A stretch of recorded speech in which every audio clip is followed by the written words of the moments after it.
सो hey guys, कैसे हो आप सभी लोग। Welcome back to my channel AG anime manga. तो गाइज आज मैं एक्सप्लेन करने जा रहा हूँ बुक ऑफ एस्पर के एपिसोड नंबर 343 के पार्ट 2 को। और फिलहाल अगर आप लोगों ने अभी तक इसके पिछले एपिसोड को नहीं देखा है तो उस एपिसोड की लिंक मैंने इस वीडियो के नीचे डिस्क्रिप्शन में दे दी है, आप लोग जाकर के पहले इस वीडियो को देख लीजिए। और अगर ऑलरेडी देख लिए तो आप लोग पहले इस वीडियो को लाइक शेयर कमेंट सब कुछ करके अब इस वीडियो को भी देख लीजिए। तो अब इस एपिसोड की स्टार्टिंग में जब मास्टर होंगफू सरलैंग की सारी बातें समझ जाते हैं कि क्यों ज़ूफेंग अभी तक नहीं आया और उसकी प्लानिंग्स क्या है, और मास्टर होंगफू भी ज़ूफेंग की प्लानिंग की तरह ही अपने बाकी के एलाइज को भी अपने क्लैन में शामिल करने के लिए ज़ूफेंग के प्लानिंग पे ही चलते हैं। उसके बाद सरलैंग भी अपनी एक ईवल हंसी हंसते हुए कहते हैं हाँ बिल्कुल, ज़ूफेंग की अब इस मदद के लिए तो हम लोगों को उसको मारने के बाद उसकी बॉडी को हमेशा प्रिजर्व करके रखेंगे और यही चीज उसके लिए हमारी ओर से धन्यवाद होगा। तो इसके बाद यहाँ पे हमारा सीन चेंज होता है और अगला सीन हमें ड्राफ्टिंग फ्लावर एडिफिस के बाहर का दिखाया जाता है, जहाँ पे की बाकी के सभी 7 बड़े हाउसेस के लोग अभी तक ड्राफ्टिंग फ्लावर एडिफिस की बाहर की गार्डिंग अरे को तोड़ने की कोशिश कर रहे होते हैं। लेकिन अभी तक 3 महीनों के बाद वो कई सारे हमलों के बाद भी उस अरे फॉर्मेशन को पूरी तरीके से तोड़ने में कामयाब नहीं हो पाए होते हैं। तभी वहीं पे हमें उन लोगों के पीछे गार्डिंग अरे को प्रोटेक्ट करने वाली कई सारी ड्राफ्टिंग फ्लावर एडिफिस की डिसाइपल्स को मरा हुआ दिखाया जाता है। वहीं पे अगला सीन हमें ड्राफ्टिंग फ्लावर एडिफिस के अंदर का दिखाया जाता है, जहाँ पे की ग्रैंड मदर अपनी उन तीनों हाई वेनरेबल्स जिन्होंने की ड्राफ्टिंग फ्लावर एडिफिस को सेव करने के लिए अपनी कुर्बानी दे दी थी, ग्रैंड मदर उनके ग्रेव के सामने बैठ करके उनको अपनी रेस्पेक्ट शो करा रही थी। तभी वहाँ पे उनके पीछे हमें बाकी की एल्डर्स को भी दिखाया जाता है। उसी वक्त डैंडन भी उन लोगों को एक इन्फॉर्मेशन देने के लिए उनके पास आती है। वो आते ही ग्रैंड मदर से कहती है कि grand mother, valley dragon pavilion की ओर से एक लेटर आया है। लेटर की बात सुनकर के ग्रैंड मदर भी काफी ज्यादा खुश हो जाती है और पीछे मुड़ करके उनसे कहती है बहुत अच्छे, ये लेटर हमारे अलाइज की ओर से आया है, तो फिर आखिरकार हम लोग फाइनली अब बच जाएंगे।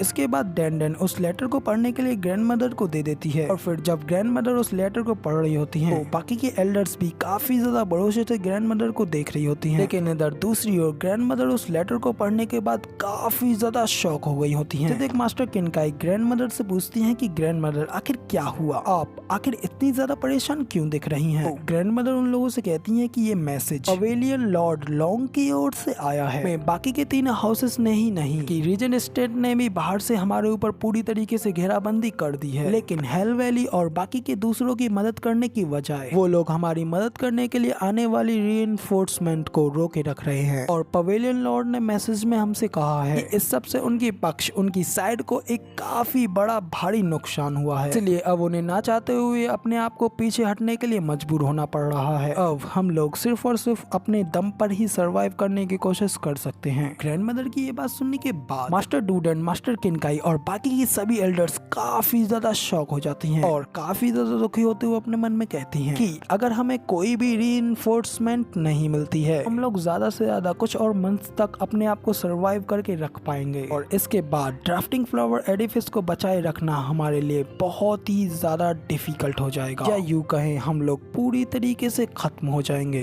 तो अब इधर दूसरी ओर इन सारी चीजों को लेकर के ग्रैंड मदर भी काफी ज्यादा गुस्सा हो गई होती हैं। फिर इसके बाद वो अपने सभी लोगों को ऑर्डर्स देते हुए कहती हैं कि मेरे साथ के मेरे सभी लोगों, मेरी बात सुनो, जल्द से जल्द अब आप सभी लोग अपने आप को 5 टीमों में बांट लो और आज रात के लिए आप लोग एक ब्रेक लें। इसके बाद हम लोग अगली बार हजारों मील दूर फ्लाइंग क्लाउड सिटी में एक बार फिर से मिलेंगे। तो ग्रैंड मदर की ये बात सुन करके कि हम लोग ड्राफ्टिंग फ्लावर एडिफिस सिटी को छोड़ करके फ्लाइंग क्लाउड सिटी में जा रहे हैं, ये सुन करके सभी एल्डर्स काफी ज्यादा हैरान हो जाती हैं और ग्रैंड मदर से ये सब करने के लिए मना कर रही होती हैं। तो ग्रैंड मदर उन लोगों से कहती है कि मैं ये अच्छी तरीके से जानती हूँ कि मेरा ये डिसीजन काफी ज्यादा डेंजरस है और इस चीज से हमारे पूरी तरीके से नष्ट हो जाने के भी काफी ज्यादा चांसेस हैं, लेकिन आराम से यहाँ पे बैठे रह करके अपने सिर पे उन लोगों की कुल्हाड़ी को लेने से अच्छा तो हम लोग अपने आप को बचाए रखने के लिए कुछ ना कुछ तो करें। और अभी फिलहाल तो हमारे पास दर्जनों सुरक्षा उपाय मौजूद हैं और हमारा ऐसे करने से ये लगता है कि वो लोग इस बात को एक्सपेक्ट नहीं कर पाएंगे, हम लोग इस मूव को चल करके इतना बड़ा रिस्क ले सकते हैं। इसीलिए अब सफल होने के लिए हमें इस मूव को ही लेना होगा और ड्राफ्टिंग फ्लावर सिटी का ब्रेक थ्रू ही हमारे लिए अब सबसे ज्यादा बेस्ट रहेगा। और अब अगर हम लोग इस सब चीज का और भी ज्यादा इंतजार करेंगे तो मुझे डर है कि वो लोग अपनी और भी ज्यादा सुरक्षा को यहाँ पे बढ़ा देंगे। तो